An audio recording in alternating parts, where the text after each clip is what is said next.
lagi dengan Kak Ruth. Kita akan membahas tentang induksi matematika. Ya, dalam sesi ini Kak Ruth akan memberitahu terlebih dahulu sebelum kita melanjutkan materi induksi matematika ini. Karena apa? Karena yang paling penting kita harus bisa membedakan induksi matematika dengan logika matematika. Hubungannya bagaimana ya Kak Ruth? Oke. Nah, hubungannya di mana induksi matematika ini adalah lanjutan dari logika matematika. Artinya, kalau dikatakan lanjutan berarti perluasan dari materi logika matematika.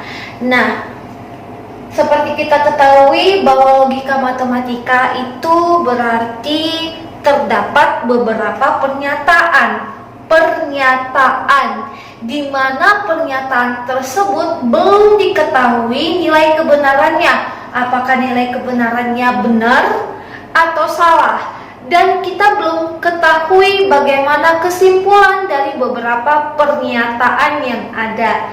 Nah, jadi untuk menyelesaikan kesimpulan dari beberapa pernyataan, kita pakailah ada dengan negasi, ada juga dengan implikasi, gitu ya. Tapi bukan itu yang kita bahas hari ini. Untuk sesi ini yang kita bahas adalah tentang induksi matematika, di mana sudah diberikan bentuk atau model matematikanya yang harus kita buktikan apakah model matematika yang diberikan tersebut akan bernilai benar atau salah.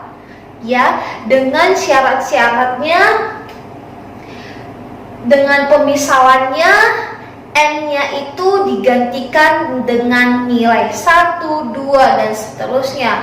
Atau kita bisa lihat dengan angka pertama pada pola atau deretan angka yang diberikan. Seperti itu ya adik-adik. Nah, untuk lebih jelasnya kita lihat dulu contoh yang sudah Kak Ruth kasih ini. Ada 1-4. Nah, kita perhatikan dulu 1-4-nya. Nah, yang pertama, kita disuruh membuktikan induksi matematika dari 5/2n tambah 3n dikurang 1. Apakah benar deretan nanti untuk angkanya habis dibagi 9? Gimana caranya? Oke. Nah, kalau kita lihat di sini ada variabel n. Nah, jadi untuk variabel yang semula atau sebagai variabel dasarnya kita ambil yaitu angka n-nya sama dengan 1. Kita uji coba dulu apakah nanti hasilnya dengan mensubstitusi n-nya sama dengan 1 ke model matematika ini, apakah angkanya benar-benar habis dibagi 9? Nah, itu yang mau kita uji coba, oke? Nomor 1, kita coba dulu dengan n sama dengan 1.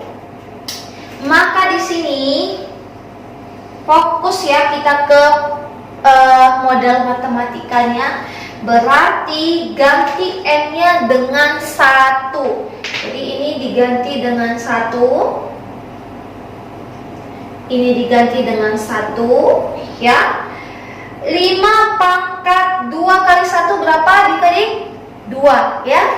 Jadi 5/2 tambah 3 kali 1 ya, 3 dikurang 1. Oke, 5/2 berapa?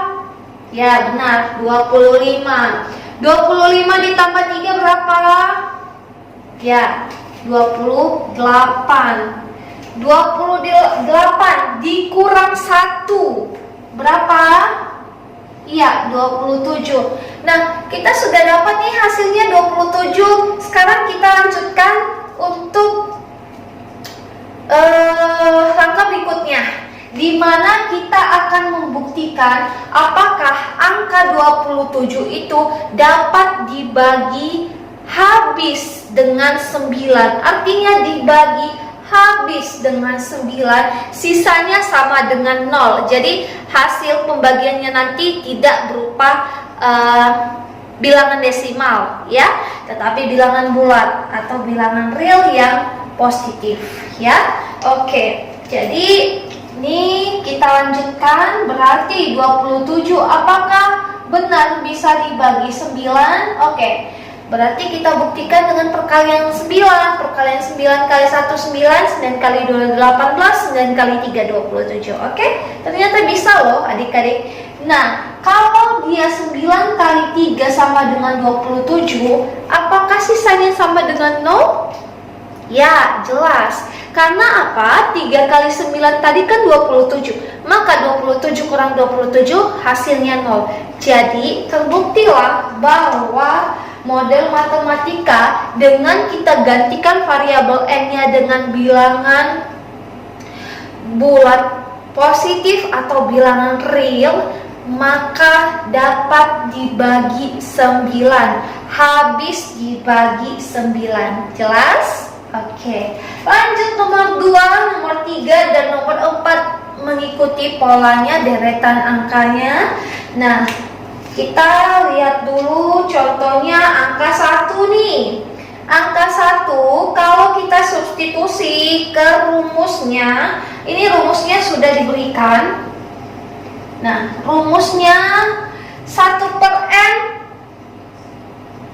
bagi 1 per 2 kali n dikali n tambah 1. Nah, itu rumus untuk deretan bilangannya ya. Nah, jadi kalau n-nya di sini kita ganti dengan 1. Ganti 1, ganti 1. Hasilnya berapa adik-adik?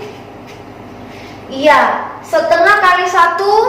Ya, setengah. Oke, lanjut. 1 tambah 1. Ya, 2 yang dalam kurung ya. Oke, jadi 1 per 2 dikali 2 atau 2 dibagi 2? Ya, 1. Nah, begitu ya. Jadi, kalau yang kita ambil tadi n-nya sama dengan 1, angka yang di awalnya pada deret bilangannya, maka terbuktilah hasilnya juga 1 ya. Begitu juga untuk nomor 3, kita ambil angka 1, dan nomor 4 juga nanti kita ambil angka setengah. Oke, kita lanjutkan pembuktiannya. Kita ganti n-nya ini dengan 1. Ganti 1, ganti 1. Hasilnya 1 pangkat 2. Nah, di sini kan ada kuadrat. 1 pangkat 2, 1 pangkat 2 atau 1 kuadrat, ya 1. 1 dikali 1 per 4. Ya, benar, 1 per 4. Lalu yang dalam kurungnya 1 ditambah 1. Nih, 1 ditambah 1. Berapa? Ya, benar, 2. Oke. Jadi kita lanjutkan. 1 per 4 dikali 2 pangkat 2 ya, 2 pangkat 2 itu mengikuti tadi rumus yang sudah diberikan. Nah, 1 per 4 dikali 4, 1 per 4 dikali 4, artinya 4 dibagi 4 ya. 4 dibagi 4 berapa? Ya, 1.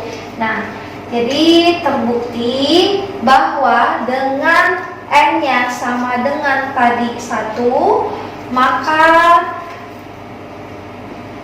hasilnya juga 1 ya. Jadi kalau untuk penggantian variabel n-nya itu tidak berdasarkan angkanya yang pertama itu bagaimana, tetapi kita gantikan nilai variabelnya dengan posisi angka pertamanya. Bedakan ya, kalau dia di sini angka di awalnya itu angka 1, ya bukan berarti kita ganti dengan 1. Bukan, tidak selalu. Tapi kita menggantikan variabel n-nya itu dengan pola urutnya. Urut pertama, urut kedua, urut ketiga. Seperti itu ya. Oke. Lanjut nomor 4. Nah, nomor 4, nah ini tadi yang barusan Kak Ruth sebutkan. Nah, walaupun di pola bilangan ini atau deret bilangan ini angka pertamanya adalah 1/2, jadi itu bukan kita berlakukan untuk mengganti variabel n yang ada di sini. Tidak ya, tetapi n yang kita gantikan dengan angka 1. Ya, kenapa? Karena dia di sini untuk deret pertama, deret kedua, deret ketiga, dan deret seterusnya. Begitu ya. Jadi kita lanjutkan. Berarti 2 dikurang, ini kita lanjutkan dulu adik-adik ya. Kita lanjutkan dulu. 2 dikurang 1 tambah 2 berapa? 3. Iya, 3 per ya 2 pangkat 1. Nah ini tadi kita ganti dengan 1, berarti 2 pangkat 1 2. Oke. Nah karena ini pengurangan dari bilangan bulat dan pecahan biasa, maka bilangan bulatnya kita ubah menjadi pecahan biasa dengan menjadi 2/1. Cari KPK-nya, KPK 1 dan 2 yaitu 2. Oke, dan kedua bilangannya, pembilang dan penyebutnya kita kali 2, sehingga diperoleh 2 kali 2 4 per 2 dikurang 3/2.